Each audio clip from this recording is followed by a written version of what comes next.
இன்னைக்கு இந்த smart buck boost converter module பற்றி தான் ரிவ்யூ பண்ண போகிறோம். ஸோ இதால் வோல்டேஜ் இன்க்ரீஸ் பண்ணவும் முடியும், டிக்ரீஸ் பண்ணவும் முடியும். அப்புறம் இதுக்கு நிறைய சேஃப்டி அண்ட் ஸ்மார்ட் ஃபீச்சர்ஸ் கூட இருக்குது. ஸோ இதை பற்றி நீங்கள் தெரிஞ்சுக்கணுன்னா வீடியோ எண்டு வரைக்கும் பாருங்கள். அப்புறம் வீடியோக்குள்ளே போகிறதுக்கு முன்னாடி நீங்கள் சேனலுக்கு புதுசாக இருந்தீங்கன்னா மறக்காமல் சப்ஸ்கிரைப் பண்ணிக்கோங்க. அப்போ தான் நான் போடுற வீடியோஸ் உங்களுக்கு ஃபஸ்ட்டு ரீச் ஆகும். ஸோ வாங்க வீடியோக்குள்ளே போகலாம். ஸோ இந்த மாடியூலுக்கு பேர் smart buck boost converter module. இதால் வோல்டேஜை பூஸ்ட் பண்ணவும் முடியும், பக்கும் பண்ண முடியும், அதாவது டிக்ரீஸும் பண்ண முடியும். ஸோ இதுக்கு நிறைய ஃபீச்சர்ஸ் கூட இருக்குது. இதுக்கு ஒரு இன்பில்ட் டிஸ்பிளே இருக்குது. அதாவது நம்மளுக்கு மல்டிமீட்டரில் எப்படி வோல்டேஜ் ரீட் பண்ணுறதுக்கு ஒரு டிஸ்பிளே இருக்கோ அதேமாதிரி இதுக்கு ஒரு டிஸ்பிளே இருக்குது. அப்புறம் இங்கே 2 பட்டன்ஸ் அண்ட் 2 பொட்டன்ஷியோமீட்டர்ஸ் இருக்குது. ஸோ இது என்ன வேலை பண்ணுதுன்னு நம்ம லேட்டாக டிஸ்கஸ் பண்ணலாம். இப்போ பேக் சைட் திரும்பி பார்த்தோம்னா நம்மளுக்கு நிறையா சிப்ஸ் அண்ட் போர்ட்ஸ்லாம் இருக்குது. அப்புறம் பார்த்தீங்கன்னா நம்மளுக்கு இன்புட் வோல்டேஜ் பார்த்தீங்கன்னா 5.5லேருந்து 30 வோல்ட்ஸ் வரைக்கும் எடுத்துக்குது. அப்புறம் அவுட்புட் வந்து 0.5லேருந்து 30 வோல்ட்ஸ் வரைக்கும் இது கொடுக்குது. அப்புறம் இதை தாண்டி இன்னும் 2 செம ஃபீச்சர்ஸ் இருக்குது. என்ன ஃபீச்சர்னா ஓவர்லோட் ப்ரொடெக்ஷன், அப்புறம் ஷார்ட் சர்க்யூட் ப்ரொடெக்ஷன். இப்போ ஓவர்லோட் ப்ரொடெக்ஷன்னா என்னென்னா, இப்போ எக்ஸாம்பிளுக்கு நீங்கள் இதை வச்சு ஃபேன் ஓட்டுறீங்க, சீலிங் ஃபேன். இந்த வச்சுலாம் சீலிங் ஃபேன் ஓட்ட முடியாது. இது ஒரு டிசி பவர் சப்ளை. ஃபேன் ஏசியில் ஓடும், அதாவது ஏர் கண்டிஷனர் கிடையாது, ஏசி கரண்ட்டில் ஓடும். இது டிசி, சும்மா டிஐவி ப்ராஜெக்ட்ஸ் பண்ணுறதுக்கு நீங்கள் யூஸ் பண்ணிக்கலாம். ஸோ இப்போ எக்ஸாம்பிளுக்கு தான் சொல்கிறேன். ஸோ இந்த எக்ஸாம்பிளுக்கு நீங்கள் ஃபேன் இதில் கனெக்ட் பண்ணுறீங்க. ஸோ இதை ஆன் பண்ணி விட்டோன்னே ஃபேனுக்கு என்ன கரண்ட் தேவையோ அந்த கரண்ட் தான் எடுத்துக்கும். ஸோ ஒரு சில நேரத்தில் அந்த ஃபேன் வந்து பயங்கரமாக கரண்ட் எடுக்குதுன்னா இந்த மாடியூல் அதை சென்ஸ் பண்ணி இந்த ஃபேனுக்கு போன பவரை கட் பண்ணி விட்டுரும். அதனால ஃபேனுக்கோ அந்த பவர் சப்ளைக்கோ எந்த பாதிப்பும் ஏற்படாது. அதுக்கப்புறம் ஷார்ட் சர்க்யூட் ப்ரொடெக்ஷன். அப்புறம் டிஐவி ப்ராஜெக்ட்ஸில் தான் ஷார்ட் சர்க்யூட் ஆனதுன்னா அதை சென்ஸ் பண்ணி ஒரு வார்னிங் கொடுக்கும். இது உங்கள் ப்ராஜெக்ட்ஸ்க்கு ஒரு லிட்டில் சூப்பர் ஹீரோ மாதிரி. இது மட்டும் சூப்பர் ஹீரோ இல்லை, அந்த டிஐவி ப்ராஜெக்ட் பண்ண நீங்களும் ஒரு சூப்பர் ஹீரோ தான்.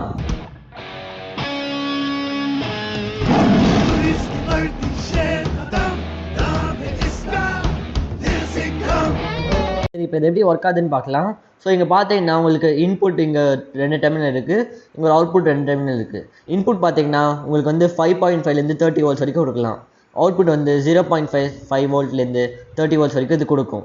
ஸோ இப்போ பார்த்தீங்கன்னா நான் ஒரு 9 வோல்ட் பேட்டரி எடுத்திருக்கேன். ஸோ இது மேக்ஸிமம் வந்து 4 ஆம்ப்ஸ் வரைக்கும் தாங்கும். ஸோ இப்போ நான் ஒரு கனெக்ஷன் கொடுக்குறேன். இப்போ இன்புட் டெர்மினலில் வந்து பாசிட்டிவ் நெகட்டிவ் இங்கே எழுதிருக்கு, நீங்களே பார்க்கலாம்.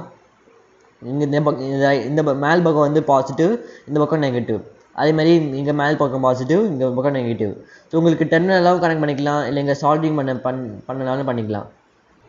ஸோ இப்போ டெர்மினல்ஸ்லாம் கனெக்ட் பண்ணுறேன். ஸோ பார்த்தீங்கன்னா நான் கனெக்ட் பண்ணிட்டேன். இப்போ வந்து நம்ம பேட்டரி இதை கனெக்ட் பண்ணிடலாம். ஸோ பார்த்தீங்கன்னா இப்போ இந்த டிஸ்பிளே வந்து ஒர்க் ஆகிடுது. ஸோ இது பார்த்தீங்கன்னா அவுட்னு கொடுக்குது. அவுட் வந்து 7.66 வோல்ட்ஸ், அதாவது அவுட்புட் வந்து 7.66 வோல்ட் கொடுக்குது. இங்கே பாருங்கள், இங்கே ஒரு க்ரீன் எல்இடி எரியுது, ஆன் பட்டன் ஆன் ஆகிருக்கிறதுக்கு. ஸோ இங்கே ஆஃப் நீங்கள் இந்த உங்கள் லோடை வந்து, அதாவது ஒரு உங்கள் அவுட்புட்டில் எந்த காம்பனன்ட் கனெக்ட் பண்ணீங்களோ அந்த காம்பனன்ட் ஆஃப் பண்ணோன்னா, இப்போ எக்ஸாம்பிளுக்கு எல்இடி ஆஃப் பண்ணோன்னா இங்கே பாருங்கள், இங்கே ஆன் ஆஃப் பட்டன் இருக்குது, அது கிளிக் பண்ணனா போதும், எல்இடி ஆஃப் ஆகிடும். இப்போ எனக்கு அவுட்புட் வந்து 0 வோல்ட்ஸ் ஆகிடுது. திருப்பி ஆன் பண்ணோன்னா ப்ரெஸ் பண்ணால் ஆன் ஆகிடும். அதே மாதிரி இங்கே பாருங்கள், இங்கே இன்புட் அவுட்புட் ஒரு பட்டன் இருக்குது. ஸோ இது கிளிக் பண்ணிங்கன்னா உங்களுக்கு இன்புட் வோல்டேஜை காமிக்கும். பாருங்கள், 8.38 வோல்ட்ஸ் இன்புட் வருது. இது பார்த்தீங்கன்னா ஆம்ஸில் 0 காமிக்குது. ஏன்னா நான் வந்து எந்த லோடு கனெக்ட் பண்ணல, அதாவது எந்த காம்பனன்ட் நான் இதில் கனெக்ட் பண்ணல, நல்ல 0 ஆம்பியர்ஸ் காட்டுது. ஸோ ஒரு கனெக்ட் பண்ணி பார்க்கலாம் ஒன்று. ஸோ உங்களுக்கு வோல்டேஜ் இன்க்ரீஸில் டிக்ரீஸ் பண்ணோன்னா இங்கே பாருங்கள், இங்கே சிவின்னு ஒரு பொட்டன்ஷியோமீட்டர் பக்கத்தில் எழுதியிருக்கு. அந்த பொட்டன்ஷியோமீட்டர் தான் நீங்கள் திருக்கணும். ஸோ நீங்கள் கிளாக் வைஸில் திருப்பினீங்கன்னா வோல்டேஜ் இன்க்ரீஸ் ஆகும், ஆன்டி கிளாக் வைஸ் திருப்பினீங்கன்னா வோல்டேஜ் டிக்ரீஸ் ஆகும் இந்த மாதிரி. ஸோ எவ்வளோ மேக்ஸிமமாக டிக்ரீஸ் ஆகுதுன்னு பார்க்கலாம். நீங்கள் பார்த்தீங்கன்னா 0.5 வோல்ட்ஸ்க்கு கிட்ட நின்றுச்சு. அப்புறம் எவ்வளோ மேக்ஸிமம் பார்க்கலாம். இந்த திருக்கிறதுக்கே பல வருஷம் இருக்குது உங்களுக்கு. ஆனால் நீங்கள் வந்து ஹை வோல்டேஜ் தான் நிறைய பண்ணிங்கன்னா இது கொஞ்சம் ஹீட் ஆகும், இந்த ஹீட் சிங்க்கு. ஸோ அது மட்டும் பார்த்துக்கோங்க.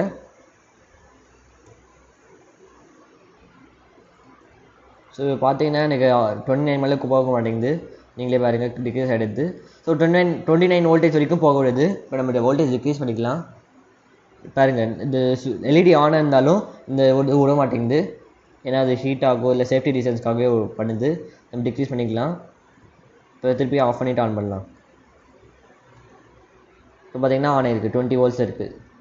நம்ம ஒரு எல்இடி கனெக்ட் பண்ணி பார்க்கலாம். அதுக்கு 3 வோல்ட்ஸ் போடும்.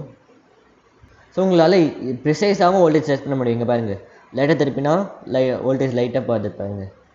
இப்போ நான் வந்து எல்இடிக்கு வந்து ஒரு கரெக்டாக 3 வோல்ட்ஸ் வச்சுக்கிறேன், 3.06 வோல்ட்ஸ். ஸோ நான் ஒரு எல்இடி எடுத்துருக்கேன். இப்போ இதை ஆஃப் பண்ணிவிட்டு எல்இடியை கனெக்ட் பண்ணிக்கலாம். ஸோ இப்போ இன்னொரு விஷயம், இதெல்லாம் 4 ஆம்ப்ஸ் வரைக்கும் தான் கொடுக்க முடியும். ஸோ நீங்கள் இப்போ இன்புட்டில் வந்து 10 ஆம்பியர் பவர் சப்ளை கொடுத்தாலும் கூட இதெல்லாம் அவுட்புட்டுக்கு 4 ஆம்பியர்ஸ் வரைக்கும் தான் கொடுக்க முடியும். ஸோ நீங்கள் ஒரு 10 ஆம்பியர்ஸ் மாதிரி ஒரு காம்பனன்ட் ஃபிக்ஸ் பண்ணிவிட்டு பவர் லிங்க் கேட்டிங்கன்னா உங்களுக்கு இந்த மொடியில் பிளாஸ்ட் ஆகிடும். ஸோ நான் இப்போ இதை ஆன் பண்ணுறேன். பாருங்கள், எல்இடி எரியுது. இது பாருங்கள், ஆம்பியர்ஸும் காமிக்குது பாருங்கள், 0.81 ஆம்பியர்ஸ்.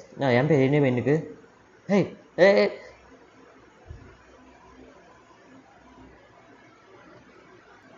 உங்களுக்கு ஆம்பியர் வந்து குறையணும், ஏறிண்டே போயிட்டுருக்கலாம், காம்பனண்ட் ஏதோ ஃபால்ட்டுன்னு அர்த்தம். இப்போ நான் அதுக்கு முன்னாடி சொல்லியிருப்பேன், ஓவர்லோட் ப்ரொடெக்ஷன், இதான் ஓவர்லோட் ப்ரொடெக்ஷன் அர்த்தம். தேவைக்கேற்ப இந்த எல்இடி இருக்குது. 20 mAh தான் எடுக்கணும், ஆனால் இது பார்த்தீங்கன்னா 100 mAh எடுக்குது.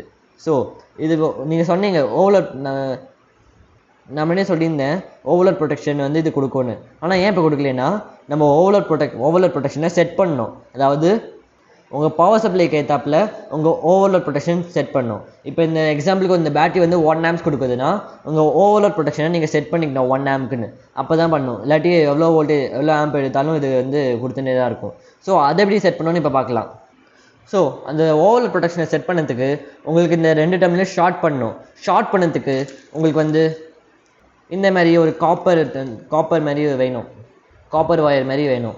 அதை வச்சுருந்தா உங்களால் ஷார்ட் சர்க்யூட் பண்ண முடியும். ஏன்னா நார்மலாக ஒயர் வந்து ஷார்ட் சர்க்யூட், நார்மலான இந்த ஒயர்லாம் ஷார்ட் சர்க்யூட்டை தாங்காது, அது வந்து பொசங்கிடும். ஸோ அதனால காப்பர் ஒயர் யூஸ் பண்ணது பெஸ்ட்டு. ஸோ இதை எப்படி சொருக்கணும்னா, ஸோ இதில் இந்த ஒரு துளி பிட் மட்டும் கட் பண்ணிக்கோங்க, த்ரூண்டு கட் பண்ணினா போதும். ஸோ இது பார்த்தீங்கன்னா த்ரூண்டு ஒரு காப்பர் ஒயர் எடுத்துக்கிறேன். அப்புறம் உங்கள் வீட்டில் ஒரு சாண்ட் பேப்பர் இருந்ததுன்னா இந்த காப்பரை நல்லா தேய்க்கணும். ஏன்னா இது மேலே ஒரு இன்சுலேஷன் லேயர் கொடுத்துருப்பாங்க, அப்போ தான் இது வந்து எலக்ட்ரிசிட்டியை கண்டக்ட் பண்ணாத மாதிரி. ஸோ இந்த இன்சுலேஷன் லேயர் எடுத்த அப்புறம் தான் உங்களால் இந்த ஷார்ட் சர்க்யூட் பண்ண முடியும். ஸோ வாங்க பண்ணலாம். கீழே தானே டப்பா மாதிரி செட் பண்ணுங்கள், ஏன்னா இது தேய்க்கும் போது உங்கள் தரையும் ஸ்க்ராட்ச் ஆக வாய்ப்பு இருக்குது. பாருங்க, உங்களுக்கு டிஃப்ரென்ஸ் தெரியும்னு நினைக்கிறேன். இது வந்து ஸ்க்ராட்ச் பண்ண இடம், மிச்சது ஸ்க்ராட்ச் பண்ண இடம். ஸ்க்ராட்ச் பண்ண இடம் வந்து கொஞ்சம் ஷைனிங்காக தெரியும். இப்போ பாருங்கள், நம்ம இந்த சாண்ட் பேப்பர்லாம் பண்ணோன்னே எப்படி ஷைனிங் ஆகிடுச்சுன்னு. ஸோ என்ன பண்ணுங்கன்னா 2 டெர்மினலையும் சொருக்கி அதை ஷார்ட் பண்ணிடுங்க. ஆனால் இந்த ப்ராசஸ் வந்து கொஞ்சம் ஃபாஸ்ட்டாக பண்ணோம். அதனால் நான் இதை முதல்ல பண்ணி முடிச்சுட்டு இதை வந்து என்ன எப்படி ஆகும்னு நான் காமிக்கிறேன். ஆன் பண்ணலாம். நம்மளுக்கு அது ஆமாம் மறந்துட்டேன், நம்ம வந்து காப்பர் ஒயர் இன்னும் கொஞ்சம் லாங்காக வச்சுக்கணும். ஷார்ட்டாக வச்சுட்டா இது ரொம்ப ஷார்ட் சர்க்யூட் நினச்சிட்டு இது பாருங்கள், ஷார்ட் சர்க்யூட் ப்ரொடெக்ஷன் கூட இருக்குது பாருங்கள். ஸோ நம்ம வயரை லாங்காக வச்சா தான் இன்னும் கொஞ்சம் இது எடுக்கும், அதாவது ஆம்பியர்ஸ் எடுக்கும். இது ஷார்ட் சர்க்யூட், இத்தோட வயர் வச்சா ஷார்ட் சர்க்யூட் நினச்சிக்கும். அது திருப்பி ஷார்ட் சர்க்யூட் ப்ரொடெக்ஷனா? இங்கே பாருங்கள், ஒரு ரெட் லைட் எரியுது. ஸோ அதுக்கு பேர் தான் short circuit. So short circuit detect பண்ணிச்சுன்னா இங்கே ஒரு சிசி ஒரு லைட்டு பக்கத்தில் எழுதியிருக்கு, எல்இடி பக்கத்தில். ஸோ அந்த எல்இடி வந்து ரெட் கலரில் எரியும். அப்படின்னா வந்து ஷார்ட் சர்க்யூட் என்னடா எரியுது திடீர்னு, வயர் வெளில இருந்துச்சு, அதனால தான் அது ஷார்ட் சர்க்யூட் டிடெக்ட் பண்ணல. ஸோ பாருங்கள், ஒரு ரெட் லைட் எரியுதா, அதான் ஷார்ட் சர்க்யூட் டிடெக்ட் பண்ணிடுச்சு. ஸோ அதனால் வந்து ஓவர்லோட் ப்ரொடெக்ஷன் பண்ண முடியல. ஏன்னா எனக்கு வந்து 9 வோல்ட் பேட்டரி போலான 9 வோல்ட் பேட்டரி தான் இருக்குது. ஸோ உங்களுக்கு வோல்டேஜ் நிறையா இருந்தாலும் உங்களுக்கு ஆம்பியர் தான் முக்கியம். ஏன்னா இந்த ஷார்ட் சர்க்யூட் ஆகும்போது ஆம்பியர் தான் நிறையா இருக்கும். ஸோ நான் இப்போ ஓரலாக சொல்கிறேன். ஸோ இப்போ என்ன பண்ணோன்னா பேட்டரி நீங்கள் வந்து கனெக்ட் பண்ணிக்கணும். பேட்டரி கனெக்ட் பண்ணோன்னே உங்களுக்கு இந்த மாதிரி ஒயர் வச்சோடனே உங்களுக்கு வந்து ஷார்ட் சர்க்யூட் வந்து காமிக்குவீங்க ரெட் கலரில். ஸோ அது வந்தோடனே இது என்ன பண்ணுன்னா, நீங்கள் இப்போ ஒரு 6 வோல்ட் அவுட்புட் செட் பண்ணியிருக்கீங்கன்னா அது ஒரு 2 வோல்ட்ஸ் இல்லை 1 வோல்ட்டு கம்மி பண்ணிவிடும். ஏன்னா வோல்டேஜ் கம்மியாக இருக்கும்போது உங்களுக்கு ஷார்ட் சர்க்யூட் வந்து எந்த பாதிப்பும் ஏற்படாது. பாருங்கள் எவ்வளோ ஸ்மார்ட்டாக இது வந்து வோல்டேஜ் டிக்ரீஸ் பண்ணியிருக்காங்க. ஆனால் இந்த ஆம்பியர் எடுத்துனே தான் இருக்கும் இந்த இது. ஸோ இங்கே பார்த்தீங்கன்னா ஒரு ஆம்பியரிங் ஒரு எழுத்து வந்து நான் ஷார்ட் சர்க்யூட் ரிமூவ் பண்ணிட்டேன். ஸோ இங்கே ஆம்பியர்னு ஒரு எழுது வந்து இது மட்டும் இன்க்ரீஸ் ஆகிட்டே போயிருக்கும். ஸோ இதை நீங்கள் என்ன பண்ணோன்னா, இந்த இப்போ சிசி பொட்டென்ஷியோமீட்டரை வந்து நீங்கள் ஆன்டி கிளாக் வைஸ் திருப்பும் போது அந்த ஆம்பியரை நீங்கள் வந்து 1 ஆம்பியர் 2 ஆம்பியர் செட் பண்ணிட்டீங்கன்னா, இப்போ 2 ஆம்பியர் செட் பண்ணிட்டீங்க, அந்த பேட்டரி எடுத்துக்கோங்க.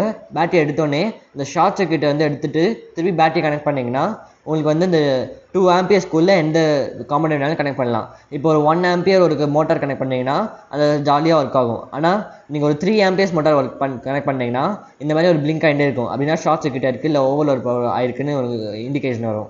இந்த ஓவர்லோட் ப்ரொடெக்ஷன் வந்து நீங்கள் செட் பண்ணது மட்டும் இது புரிஞ்சுக்காது, இதோ பேட்டரியோட கண்டிஷனே புரிஞ்சுக்கும். ஸோ இந்த பேட்டரி வந்து ஒரு 1 ஆம்பியர் தான் கொடுக்க முடியுது. நீங்கள் ஒரு 2 ஆம்பியர்ஸ் வச்சுருக்கீங்கன்னா அந்த பேட்டரியோட தான் ப்ரையாரிட்டி எடுத்துக்கும். ஏன்னா பேட்டரி வந்து ஒரு 1 ஆம்பியர் தான் கொடுக்க முடியும். நீங்கள் எப்படி 2 ஆம்பியர்ஸ் வரைக்கும் காம்பனண்ட்டாக கனெக்ட் பண்ண முடியும். ஸோ அதனால் அந்த 2 ஆம்பியர்ஸ் அது வந்து 1 ஆம்பியர் குறைச்சிக்கும். இந்த மாதிரி ஒரு ஸ்மார்ட்டாக இருக்குது. ஸோ அது பண்ணதுக்கு நம்ம ஒரு மோட்டார் எடுத்துக்கலாம். ஸோ என்கிட்ட பார்த்தீங்கன்னா ஒரு மோட்டார் இருக்குது.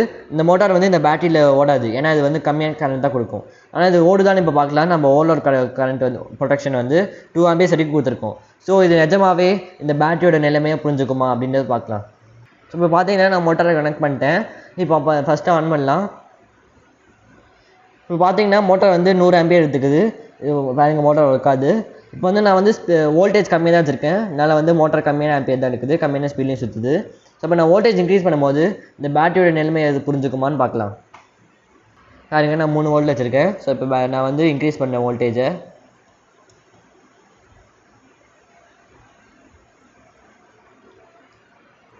பாருங்க, இன்க்ரீஸ் பண்ணி கேட்குறேன்.